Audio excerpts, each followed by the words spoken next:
Bismillah, alhamdulillah, wassalatu wassalamu ala rasulillah Muhammad ibn Abdullah wa ala alihi wa sahbihi wa man tabi'a sunnatahu wa iqtada bihudah ila yaumin fa'illah wa la hawla wa la quwata illa billah. Pada kesempatan ini saya akan menerangkan tentang sutratul musalli. Dianjurkan bagi orang yang hendak sholat meletakkan di depannya sutrah atau sholat di belakang sutrah. Karena ada satu riwayat hadis dari sahabat Abu Hurairah radhiyallahu taala anhu, anna Rasulullah sallallahu alaihi wasallam bersabda, qala idza shalla ahadukum falyaj'al tilqa wajhi syai'a, rawahu Abu Daud. Atau kama qala Rasulullah sallallahu alaihi wasallam. Jadi ini perintah dari Nabi, jika salat salah satu di antara kalian, maka hendaknya menjadikan di depannya sesuatu. Maka hendaknya meletakkan sesuatu di depannya. Atau salat di belakang sesuatu.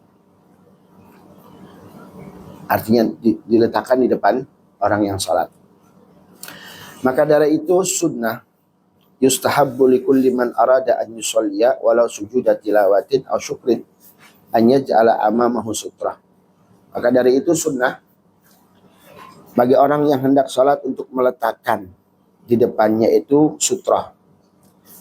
Walaupun itu sujud tilawah ataupun sujud syukur. Ai bi an yusalliya khalfa jidarin aw amudin.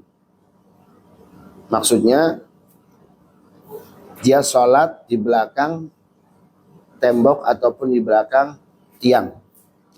Fa'illam yajid falyagris asa.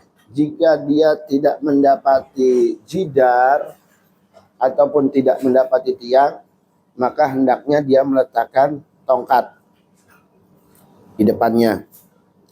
Aw yadha amamahu syai'an, atau meletakkan sesuatu di depannya. Contohnya kawisadatin, bantal, atau apa saja, tas.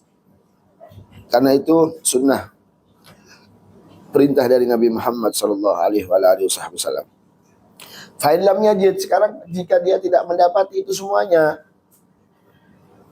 tembok tidak ada, tiang tidak ada, tas juga nggak bawa, bantal juga nggak bawa, maka hendaknya dia membentangkan sajadah. Musalla itu maksudnya sajadah ataupun rida sorban, dia letakkan di depannya. Fa illam yajid, dan jika dia tidak mendapati juga, artinya dia tidak bawa sorban, juga tidak bawa sajadah, juga dia tidak bawa, maka hendaknya khotton min gadamaihi ila jihatil qiblah. Hendaknya dia menggaris.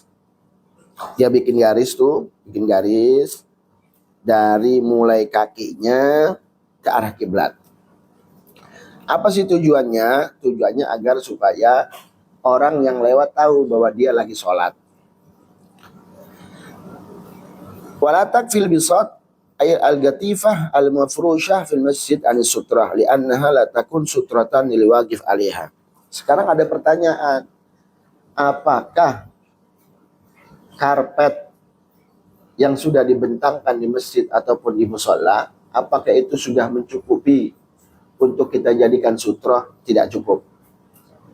Kenapa tidak cukup? Karena karpet dan sajadah yang sudah dibentangkan di masjid itu tujuannya bukan untuk sutrah, tapi untuk hanya kita agar supaya sholat di atasnya karpet tersebut.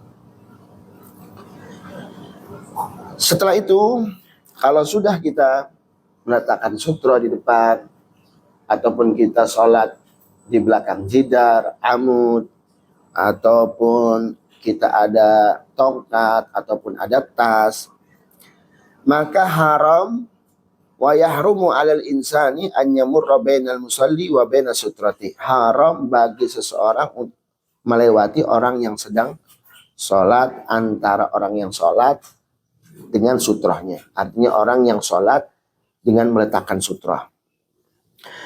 Lima ja'a fil hadits sahih, karena ada ancaman dari Nabi Muhammad sallallahu alaihi wasallam di dalam hadis yang sahih. Law ya'lamul marru baina yadil musalli madza alaihi lakana an yaqifa arba'ina khairan lahu min an yamurra baina yadayhi. Seandainya orang yang lewat, kata Nabi, seandainya orang yang lewat di depan orang yang sedang sholat mengetahui apa sih dosanya, apa yang akan dia dapatkan dari dosa, niscaya orang tersebut menjauh dari orang yang sedang sholat sejauh perjalanan 40 hari lebih. Itu jauh lebih baik baginya daripada lewat di depan orang yang sedang sholat. Maka dari itu, wa yustahabbu lil musalli hinaha an yadfa'a alladhi yamurru amamahu bi syarat an la yataharrak salasa harakatin mutawaliyat. Wa yustahabbu, dan sunahkan lil musalli keduanya wong kang salat hinaha saat itu, kalau sudah berada di sutra, salatnya di depan sutra, disunahkan, dianjurkan untuk mencegah, melarang orang yang mau lewat di depannya. Tapi syaratnya jangan sampai melakukan gerakan 3 gerakan. Kalau dia melakukan 3 gerakan maka batal sholatnya. Illa idza shalla fi thariq, kecuali orang ini sholatnya memang di jalan, di tempat orang yang lewat. Maka orang yang lewat ya nggak dosa. Dan juga dia tidak punya hak untuk melarang. Ataupun dia sholat inda babil masjid, sholatnya di depan masjid, di depan pintu masjid. Sholatnya di depan pintu masjid. Pintu masjid itu kan buat lewatnya orang, keluar masuk orang ke masjid. Maka dia tidak punya hak untuk melarang orang yang lewat. Dan juga dia tidak haram. Orang yang lewat itu tidak haram. Karena salahnya dia sendiri. Terus kemudian, faedatun, ada satu faedah yang menarik di sini. Namanya al-musamadah. Yustahabbu idza shalaita khalfa amud. Disunnahkan jika kamu sholat di belakang amud, di belakang tiang. Di belakang tiang. Anta ja'ala nisfa jismik. Jadi dan sunnah akan idza shalaita ing dalam nalikane sholat sapa sira khalfa amudin ing dalam gurine tiang. Anta ja'ala nisfa jismik. Apa yen to ndadekaken sapa sira nisfa jismik ing nisfa jismik ing setengah jasad sira, al aiman yang kanan, awil aisar ataupun kiri, muqabilan hale muqabilan ngadep lil amud, keduanya amud. Jadi posisinya itu tidak di tengah-tengah tiang. Menghadapnya itu tidak di tengah tiang. Entah itu mengambil sisi kanan ataupun sisi kiri. Jadi sisi kanannya, kalau ngambil dari sisi kiri, berarti sisi kanan muka kita, alis kanan kita itu berada di tiang. Tapi sisi alis kita yang kiri berada tidak di depan tiang. Tidak di belakang tiang. Nah, seperti itu. Karena ada satu riwayat, lima rawa al-Miqdad Ibn al-Aswad. Karena ada satu riwayat dari al-Miqdad Ibn al-Aswad radhiyallahu ta'ala anhu arda. Beliau berkata, ma ra'aitu Rasulullah sallallahu alaihi wasallam yusalli ila udin wala amudin wala syajaratin illa ja'alahu ala hajibihil aiman awil aisar wala yasmadu lahu kama rawahu Abu Dawud atau kama qala Rasulullah sallallahu alaihi wasallam.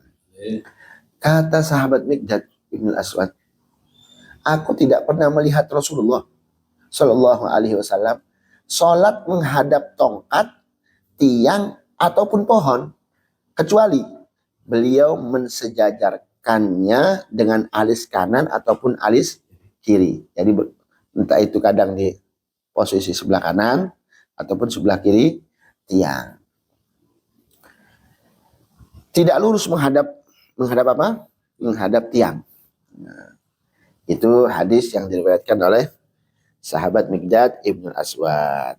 Ya, ini penting sekali karena ini kita jangan pernah meremehkan hal-hal yang seperti ini, karena ini hukum, artinya anjuran dari Nabi Muhammad Sallallahu Alaihi Wasallam.